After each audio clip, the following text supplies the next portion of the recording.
Hey there dreamers, and welcome back to my channel. My name is Royce. I'm a painter, sculptor, and a collector. Today we're going to be reviewing and taking a closer look at the audio animatronics from Tiana's Bayou adventure. Let's get started.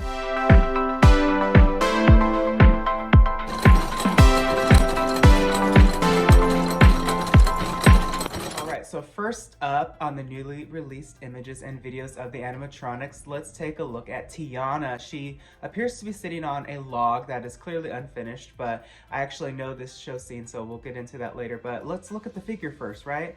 The figure is gorgeous. She looks a lot like the first figure that we saw that was released, 1 or 2 months ago now. She's beautiful. I love the costume. I think that the hair, which I was really concerned about, right? Human hair is always very I don't want to say restrictive, but it's difficult to get right. And I think that, like with Ariel, do you remember how it was like a plastic and then Imagineering upgraded it to look like actual real hair? This is a fantastic example of how they learned from their past. I'm not going to say mistakes, but they learned from their past and they upgraded it very, very nicely. I love the costume. I think that the fabric flows beautifully. And let's just take a look at these electric animatronics. The figures like behind me are from the past, right? It's all about electric everything these days. And honestly, I think that Walt definitely would have taken this step. He was an innovator. He truly just wanted to grasp any technology that he could and utilize it to the best of his ability for his time. I mean, look at the Tiki Room, look at Pirates of the Caribbean. This is the next best thing that Imagineering has done. They have taken their figures and really have plussed them. The skin looks better. I actually know the silicone skin. We used it for the Small World doll heads when we upgraded those in like 2015, 2016. They still do rip, but they last a lot longer. Of course, silicone is a rubber and it will rip no matter what we do to it, right? But I think that it will last a lot longer. The costume itself, I think that it could maybe use a little bit more of an upgrade in terms of the handkerchief scarf that is around Tiana's neck. I think that, I understand that it's supposed to look like this silk, scarf, but I think that Imagineering could have taken it a step higher and made it embroidered. I know that they have embroiderists on staff in-house, so, just something to think about for a refurb maybe potentially. The boots also look a little bit fake to me. I think that real leather would really just plus the figure a little bit. What do you think? All right, let's move along to Mama Odie. Wow.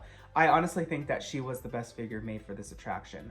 When I first saw her, I said to myself, if anytime you could take a figure out of a screen and really just make her to life, which is Imagineering, and I'm still so amazed every time I see something like this be brought to life.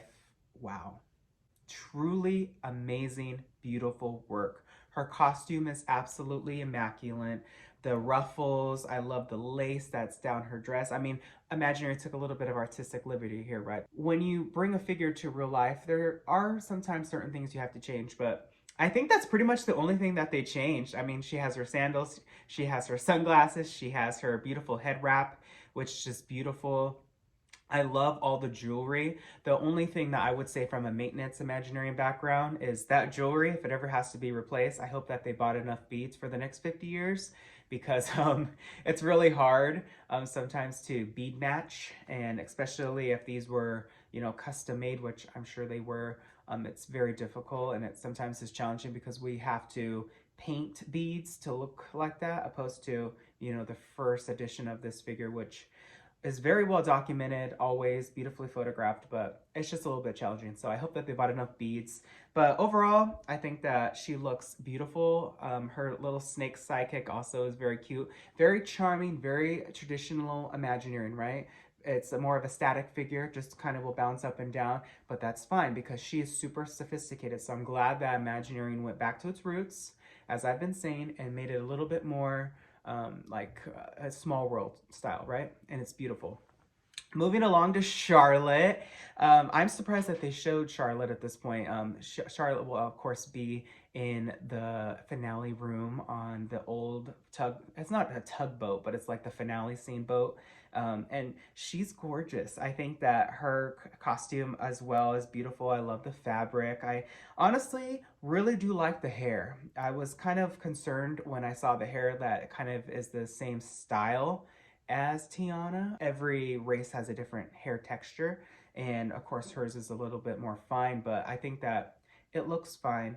I would have made the eyelashes a little bit more dramatic on Charlotte, and I would have made the makeup a little bit more dramatic on the cheeks, but other than that, I think that she looks great. I think the smile is right on cue. I really enjoy her pose. You could really tell that she's going to be on the boat, kind of waving to the guests, and then if you look behind her, you will see Tiana in her finale outfit, holding an umbrella. Tiana, at least there at this scene, she looks a little bit too shiny for me, so she needs a little bit of powder. It's called talc that we dab on figures. I put it on pirates all the time and on Smart World dolls to make the skin look a little bit more realistic. This is going to be a fantastic, majestic finale scene, trust me.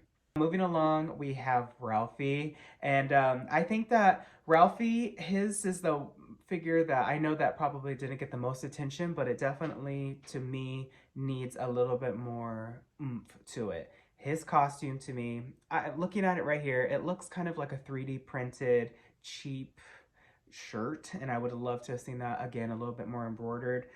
His hair is fine, his outfit's fine, his movement's fabulous, and you know you're gonna pass by him really quick, so it's all good. And then last, but certainly not least, we're going to be talking about Louis.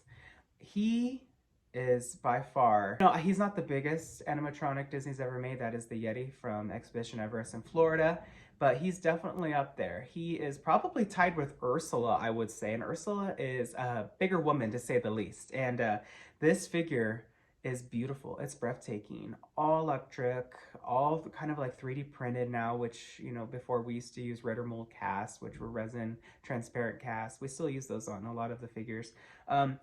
His costume or his fur is beautifully done, handmade in shop. I mean, the color is just identical, right? I'm sure Imagineering went to animation studios and got the exact color callouts and color matched them, and you could tell he's beautiful, he's vibrant, he looks like a cartoon character that escaped from the screen, and that's exactly what you want. I do know that we're going to see Louis a couple of times in the attraction, so stay tuned for that. I think that if you really pay close attention, you'll see his butt sticking out of that log.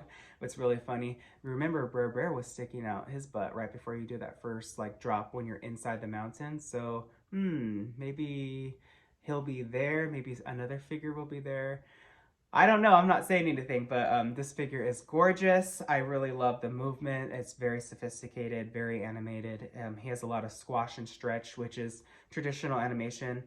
It's beautiful. I love all the figures. I also really love the beaver. I really wasn't going to go into like much detail about the beaver, but I love beavers. I got to work on the beavers on the Rivers of America reefer back in 2017. The second waterfall, I believe, when you're on the train, you have to really look for them. They're not that big, and they are stationary. Also, the beaver that is chewing the bridge log, where you kind of house the Phantasmic floats. But beavers are amazing. This beaver is large and in charge, and I think that these figures are just gorgeous. I cannot wait to see everything put together, right? I've seen bits and pieces here and there. Storyline is the only thing that I have the biggest issue with at this point, and the facade. I know that a lot of people are still very, it's a bittersweet day for them because this is replacing Splash Mountain, and Splash Mountain was and is amazing, and people love Splash Mountain, and I don't blame them. I too loved that ride. It's what I grew up with, but this is Imagineering at its best. It's changing, it's evolving. We can't stay the same. From a maintenance background and what I was told and what I was taught, we always have to keep plussing, adding, and enhancing to keep the guests' attention, especially in today's world, because let's be honest, a lot of guests are looking down. So this will be a great day when guests finally, hopefully, will look up so that they're a little bit more present in the day. So that is my review of the animatronics. Lots more to come, so stay tuned, dreamers. If you like this content, please hit subscribe and ring that bell icon. That way you're notified whenever I upload a new video. I wish you all a wonderful day. Stay tuned, dreamers, and always remember not only to follow your dreams, but to chase them. Later!